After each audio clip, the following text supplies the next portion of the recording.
Puss in Boots. As you listen to the story, try reading along in your own book. When you hear this sound, turn the page. Chapter 1. The Clever Cat.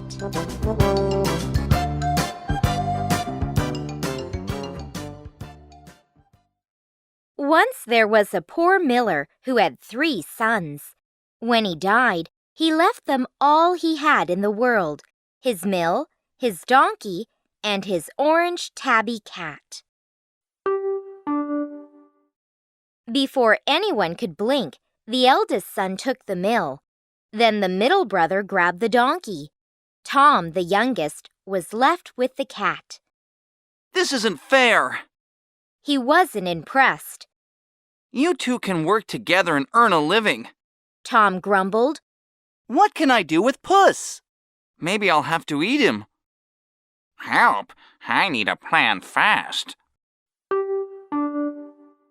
Later, when they were alone, Puss jumped onto Tom's lap. Don't look so gloomy, Master. Things are not as bad as they seem. He said with a purr. Find me a bag and a pair of boots, and you'll see. Tom was astonished. Puss could talk. I have one amazing cat. And then Tom remembered that he had often seen Puss using incredibly clever tricks to catch rats and mice. So Tom found Puss a leather bag and a shiny pair of boots. He gave him a cloak and a floppy hat, too. The cat filled the bag with carrots and strutted off into the fields. Chapter 2. Puss Goes to Work.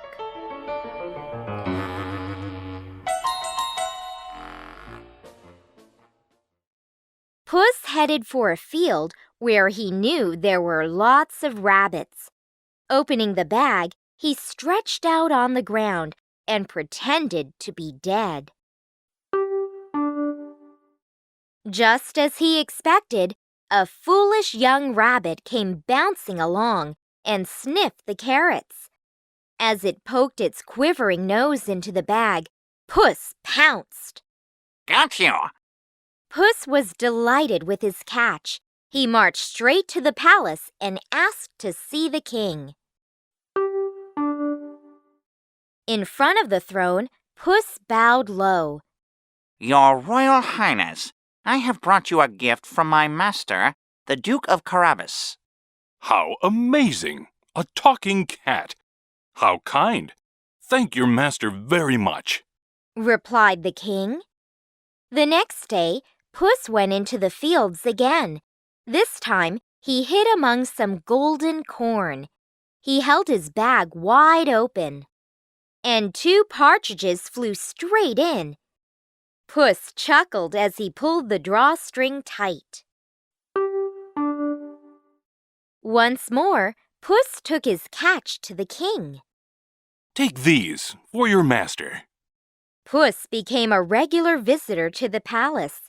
Soon the king began to wonder who the generous Duke was.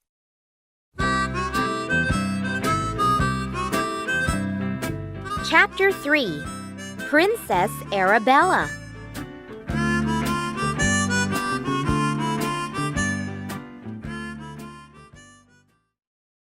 One day, Puss and Tom were walking by the river. Puss knew the king would be driving by with his beautiful daughter, Princess Arabella, and he had a plan. When Puss spotted the royal coach in the distance, he turned to Tom. Quick, take off your clothes and jump in the river, he told him. Tom was puzzled, but he trusted Puss, so he jumped in. It's freezing. A minute later, Tom was even more puzzled. First, Puss hid all his clothes under a large stone. Then he started to scream. Help! Help! Please rescue my master, the Duke of Carabas! As the royal coach came by, The king recognized Puss. Guards! Pull the Duke out of the water at once! He ordered. Dreadful thieves attacked my master and stole his clothes. Puss explained. That's terrible, Said the king. but I think I can help. He snapped his fingers and a servant ran up. Go to the palace and fetch some clothes for the Duke. All this time, Princess Arabella had been watching from the coach. When she saw Tom in his fine new clothes, she jumped from her seat. He was so handsome. Duke of Carabas, this is my daughter, Princess Arabella. Does he mean me? Tom bent and kissed Princess Arabella on the hand. Oh! She gasped and smiled. The king insisted that Puss and the Duke join them on their drive. You go, master. Said Puss, pushing Tom forward. I have some errands to run. Chapter 4 40 Fields.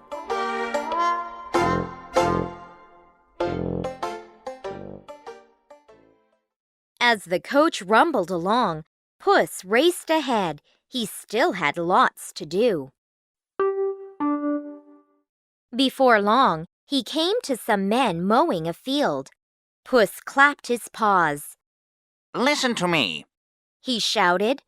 When the king drives by, tell him this field belongs to the Duke of Carabas, or my master will chop you into mincemeat. A talking cat! His master must be a magician. The men didn't dare refuse. Sure enough, when the king arrived, he asked them who owned the field. The Duke of Carabas, Your Highness!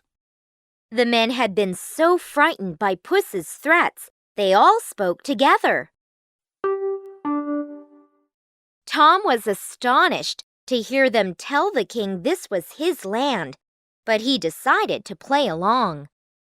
This field always produces a good harvest.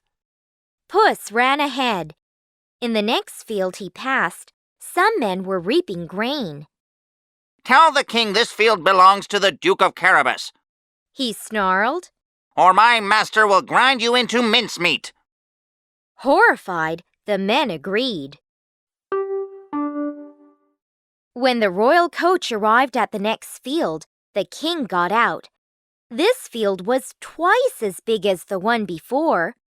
Who owns this field? He asked some workers. The Duke of Carabas, Your Highness! They replied. Puss made the same threat to everyone he met. The king was astonished at how much land the Duke owned.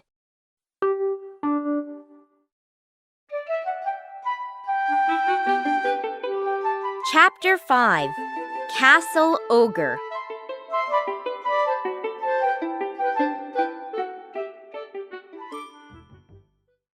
Finally, Puss reached a magnificent castle.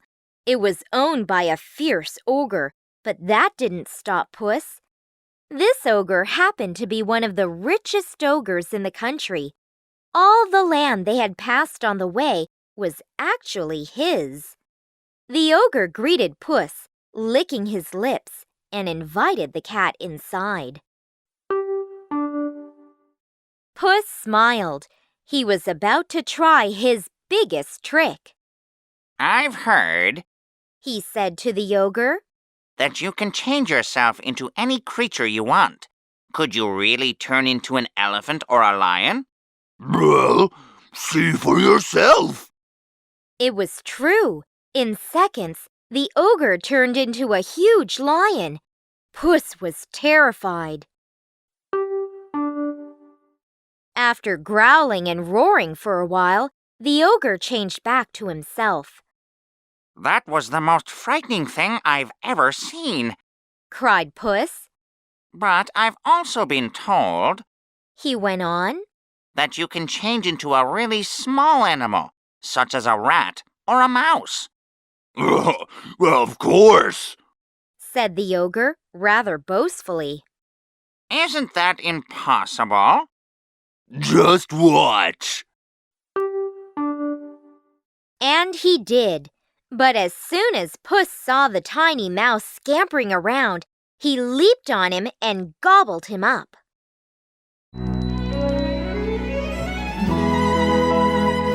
Chapter 6. A Royal Wedding.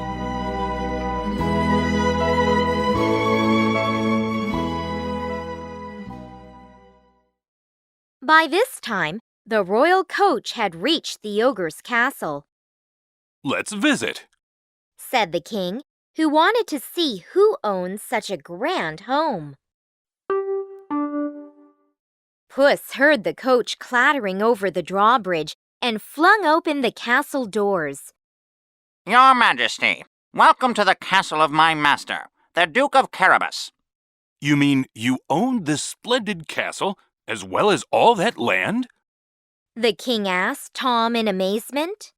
Trying to hide his surprise, Tom nodded. Would you mind if I took a look around? Asked the king. Not at all, said Tom. In the banqueting hall, a grand feast had been laid out for the ogre. The table was crammed with pies, meat, cheeses, trifles, and cakes. The king's mouth started to water. That does look good, he said. Please join us for lunch, said Puss. The king was impressed with the duke's wonderful castle, and Princess Arabella thought he was kind to let them share his feast. As the king ate, he noticed that the duke and his daughter were getting along very well indeed. He realized the duke would make a perfect prince. By the end of the meal, the king could not keep his thoughts to himself. Duke of Carabas, he declared. Will you marry my daughter? I'd be delighted, sire. A wedding was arranged for the very next day. And so, the miller's youngest son became a prince and lived happily in the castle with his beautiful bride. Tom's brothers were both made earls. As for Puss, he became a lord and never had to chase mice again, except for fun.